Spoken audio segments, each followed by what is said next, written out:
Hello everyone, this is Jubo, and welcome to the next episode. So like I said in the last episode, we have a situation where we still need one more charm, and we have some information about the Dean we need to figure out. Now we did learn from Melissa that Kelsey was actually working here, but even though the Dean denied it, so let's see what happens if we start rifling through his folders.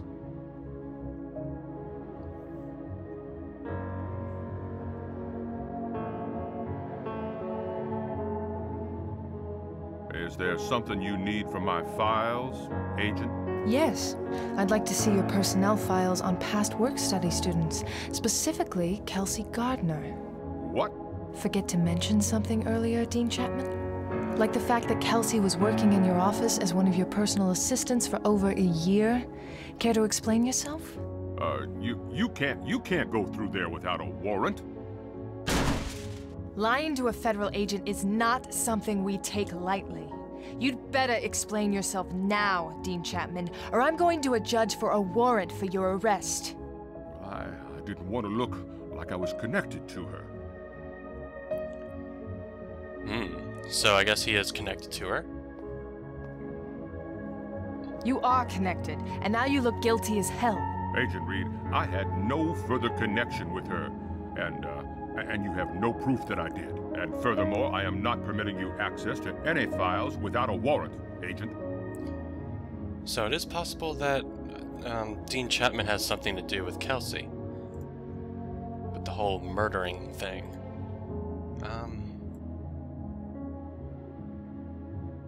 He's already denied knowing her well, but if she... Yeah, we already looked at the files. What happened with you and Kelsey, Dean Chapman? Maybe you were having an affair. Should I ask your wife about her? No, God, no, I would never. Look, she was mad when she lost her scholarship. She blamed me for losing it, and I pointed out that her grades, of course, did not support her keeping it. I even referred her to a lending institution to apply for a loan. And you never said this because... When she disappeared, I didn't want anyone to think I was involved. I wasn't. I haven't seen Kelsey since she dropped out, and that's the truth. Now, he is a little suspicious, but he may actually, be telling the truth, that he had no connection with it. But this memory card we got, let's take a look at it. The memory card we got from the ventilation shaft that was in Kelsey's apartment. Let's combine this with the cell phone. They're financial records from Daniel Chapman's personal account. How did Kelsey get these? A lot of deposits are coming in from places other than Berkeley, though. There's also a list of companies owned by the Susie K. Lending Institution. A few of these are in the financial records, too. The Dean's taking money from the same student loan company that turned Kelsey down for her loan. No wonder he's got all these pricey collectibles. He's taking money on the side. But how can I be sure these are real? She might have faked him. So it looks like he's being a little douchebag with some embezzlement, but that's... Well, that actually is a crime, but that doesn't mean that he is connected to Kelsey. Now, if you look at the phone, there were some interesting companies that were involved here, if you look at them.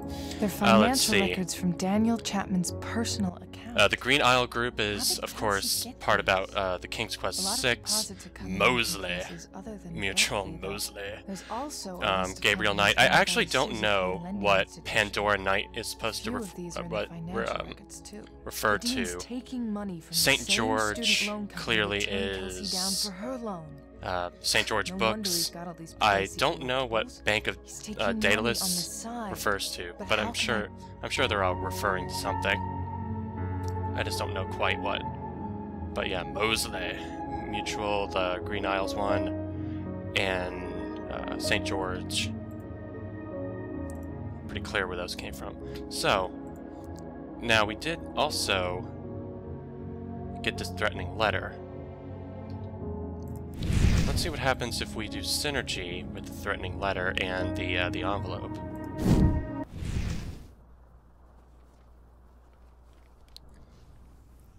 So it looks like the person who sent... The Dean wrote this? So that's what he's hiding. Yeah, the person who sent that was the Dean to Kelsey. The financial records must be real. Why would he send this letter if they were faked? Now the problem is, just because we have an actual visual of him sending it, we don't have actual physical proof, which, of course, if we're going to convict this person, you know, we can't do it just because we have visions. We always need physical proof. So, oh, I don't need physical. I don't need synergy for this. I need to combine that stationery we took before and see if it has anything connected with the threatening letter. They match. This was written on official Berkeley stationery. So, Kelsey threatened the dean with these stolen financial records, and he sent her that letter to get her to back down. The idiot even used his own stationery. I think it's time Dean Chapman and I had a little talk. So now that we've done all of these things, we're able to accuse the dean.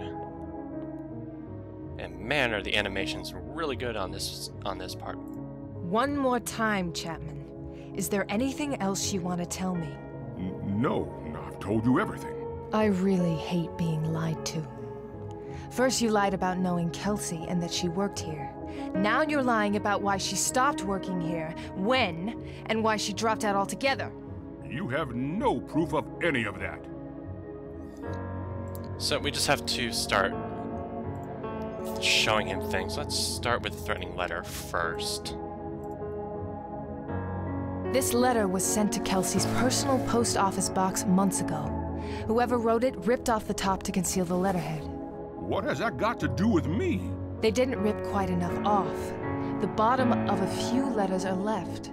Letters that match your office stationery. That's all that proves is someone used a piece of Berkeley stationery to write this. Do you know how many offices carry that? You're right, but that's not all there is. So he was able to deflect that, but we do also have another piece of evidence to show him. These files prove that you've been taking gifts from the Susie K. Lending Institution for at least 4 years. Students get referred and ripped a new one on interest rates, and suddenly you're going on really nice family vacations and getting instruments signed by Yo-Yo Ma and the Beatles. Those are falsified reports. I highly doubt it, and a little scrutiny from the experts will prove one way or the other.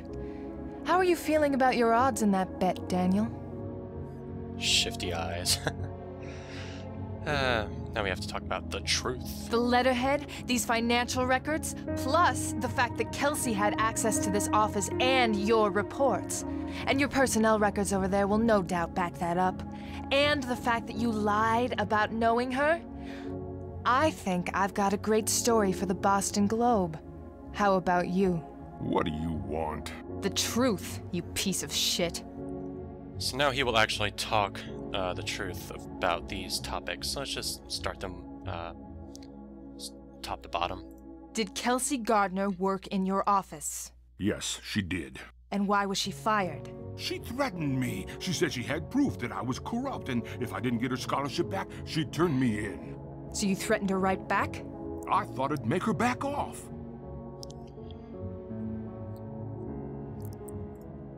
You knew she was never gonna get a loan from them, didn't you? Who they give money to is out of my hands. I just refer people, that's all. And collect all the perks paid for in interest by your students. It's a consultant's fee. It's a conflict of interest the size of Russia, and it's illegal, jackass. How many students are living off ramen thanks to your referrals, while you're taking trips to Dubai? So yeah, embezzlement doesn't pay. What happened the last time you spoke with Kelsey? She came here to tell me she was dropping out, and she said she would go to the police with the file. She was screaming, threatening, out of control, and I was honestly scared. I sent that letter to make her back off. I never heard from her, and then she went missing. How convenient for you. I told you I had nothing to do with her disappearance. Now we're getting somewhere. What else are you hiding? I got a package this morning. I think it's from Kelsey. It came by messenger, and inside it was this charm. Another silver charm. Consider yourself lucky to be alive, Chapman. The victims all were found with charms like this. I'm a target? Well, you need to help me. You need to protect me. Don't worry. You'll be very safe down at the station. What? I'm FBI, Chapman. Did you really think I wasn't going to tell the police about this? Do yourself a favor and don't leave town. The boys in blue will be in touch soon. Oh, no. I kind of hate it when I need to save assholes like you. I'll give Kelsey this much. She had every reason to hate you. So, we don't have a good relationship with the Dean anymore. In fact, we cannot go back to Berkeley at this point, but yeah, a lot of people were very happy with the presentation there. I don't need to visit Chapman anymore. I've seen enough of that weasel for today. So, now that we actually have 6 charms, we can't use synergy on the main map, so we have to go somewhere. I'd like to go ahead and just go to the post office, and we'll need to use synergy. We have 6 charms, and so, of course, we got the newest charm from Dean Chapman. Now, before I click this, you may notice that there are charms here. It's in 3 locations. This looks like, well, this looks like the piano. This looks like the theater mask charms. There's a charm up here, a charm here. Looks like a G-clef charm all the way down here. So yeah, let's see what it is. That's a lot of blood. What happened? That's the alley where Longmore was killed. This can't just be a coincidence. So now that we've actually done that, of course that was the place where the hangman was killed, which is an odd coincidence, if you will. So we are going to go to the crime scene.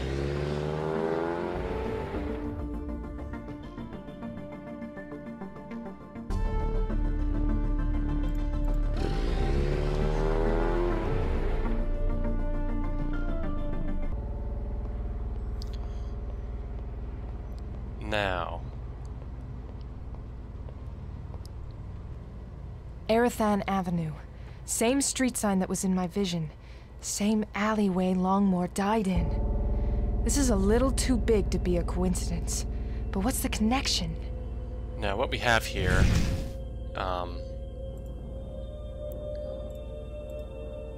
these are, oops, didn't mean to do that.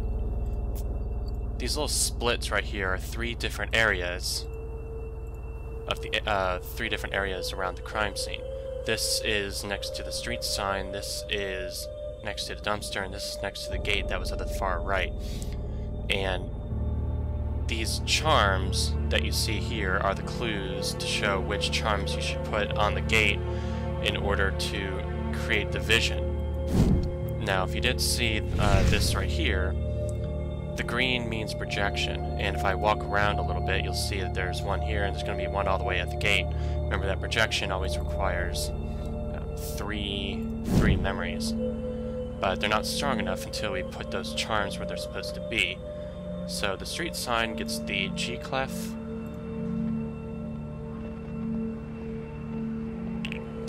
and also the violin. Yeah, I always mix this up between the violin and the guitar, but the guitar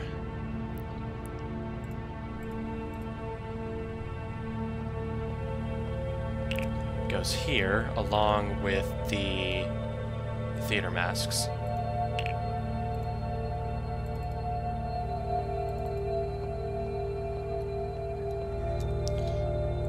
And the bell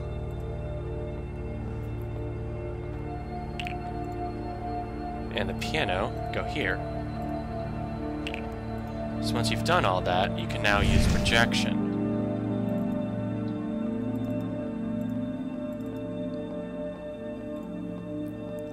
And this is a neat little movie coming up. Oh, so you have to take a look at this projected body that we just made and see the memory that's going to happen.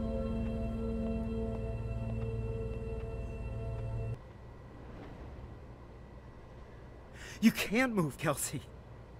You can't leave me. What's wrong with you? What are we even doing here? Oh, put that knife down. You're freaking me out. You can't leave me. You love me. I don't. You're a creep and we're through. Get away. Let me go! You will love me. Get away. Help. Help. Won't.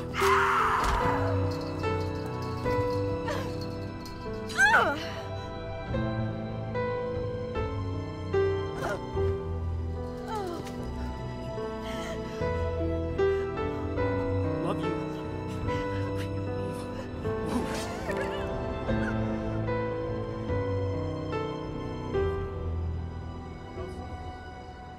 Kelsey. Sing to me. I need to hear your voice. Please, please, Kelsey, please, open your eyes. I'll make you better. Perfect. You'll be perfect. So yeah, this starts to turn a little to the weird side, if you will. Joey Gothals, the post office clerk. He's the wise monkey? It isn't Kelsey, but it is all about her. Why the victims were all pushed, then stabbed. But why take the eyes, ears, and tongues from the victims? If the wise monkey is a man, who the hell is the woman who has Sully? What the hell is going on? See, this turns everything on our heads because, of course, we were led to believe that the person who had Sully was Kelsey. But if Kelsey's been dead for quite a while, then who was the woman? But Joey Gothals clearly is not a woman, so who are these people? So one thing we do know now is that we definitely need to see a little bit more about Gothal's home, because that seems to be the place to go next.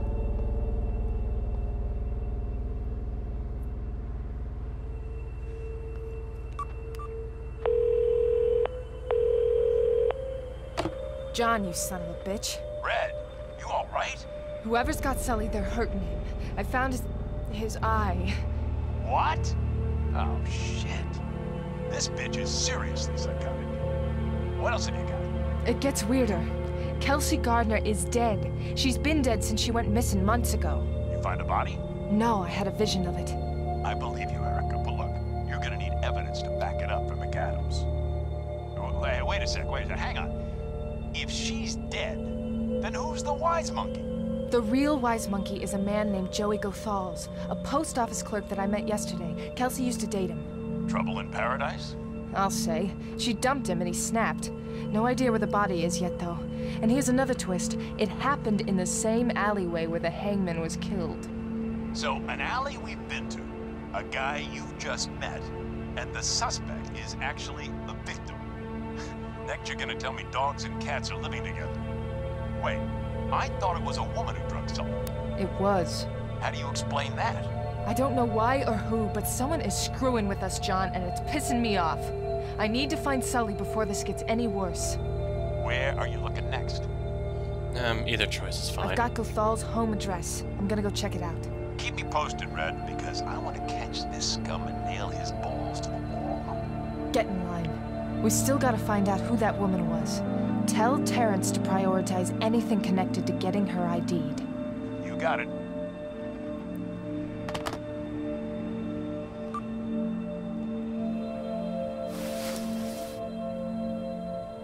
I shouldn't leave the charms here. They're evidence.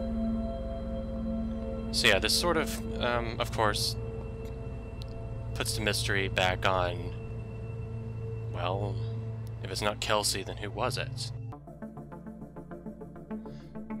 But now that this place is now known as the Wise Monkey Lair here, instead of outside Joey's place, or Joey's place rather.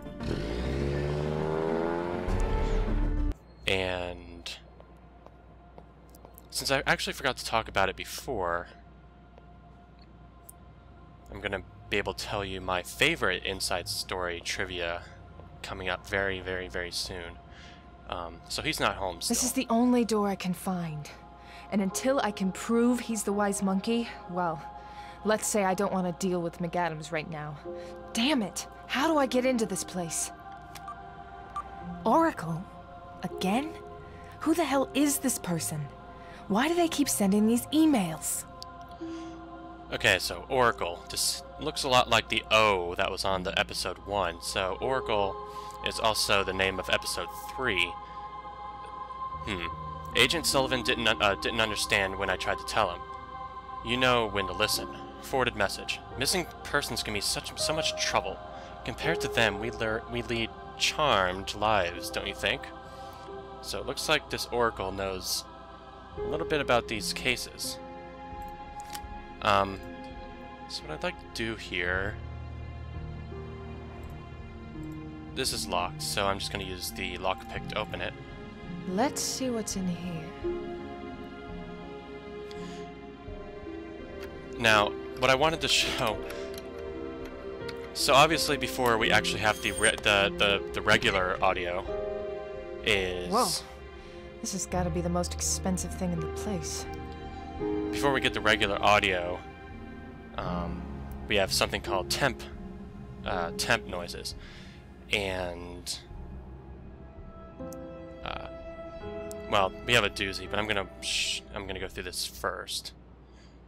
It only responds to voices. Unlock. Open up. Door open. Let me in! Fucking A. Fat chance this thing would open from my voice. I don't have time to call the manufacturer, or a warrant even if I did. How can I get this thing open? Now, of course, since this is Joey, Kelsey's voice would certainly open up the door. But you remember that recording that we did earlier, the tape recording, which of course is, you know, the answer to this puzzle. You have to use the recorder.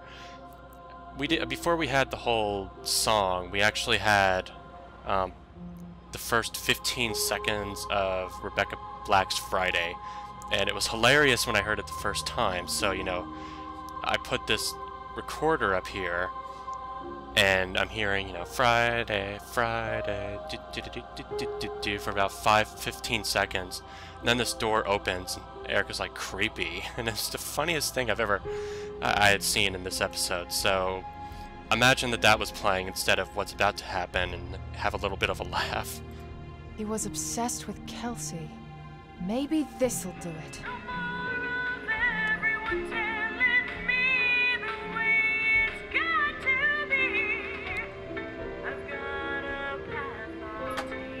Twisted, but at least it worked. We should have left it the way it was. Anyway, so yeah, it's business time. It's time for business.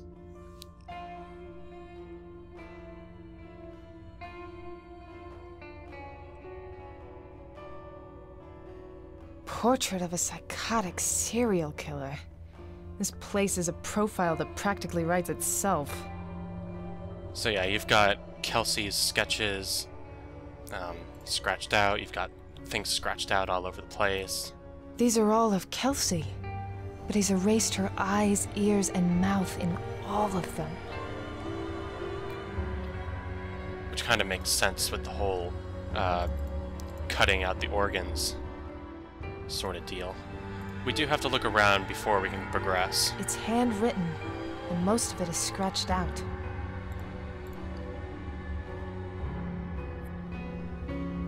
Is there a medium or technique this guy didn't try? He's run the gamut, and he's scratched something out or thrown paint over almost every one of them.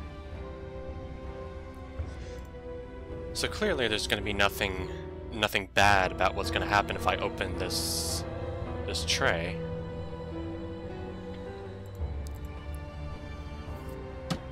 The victim's organs. What the fuck is this, a trophy wall? The organs aren't just trophies. They were for Kelsey. He said he'd fix her, make her perfect, by killing people he thought failed or betrayed her and taking their organs to replace hers. He must have seriously believed somehow she'd come back to life if he found the right ones. So it looks like Joey's been collecting, and notice that this is finally, well, this lights up a little bit. But yeah, it looks like that Joey's been taking organs in order to try to fix Kelsey after he brutally stabbed her a lot. But we can't take them right. Oh, this guy. This evidence is too important to remove.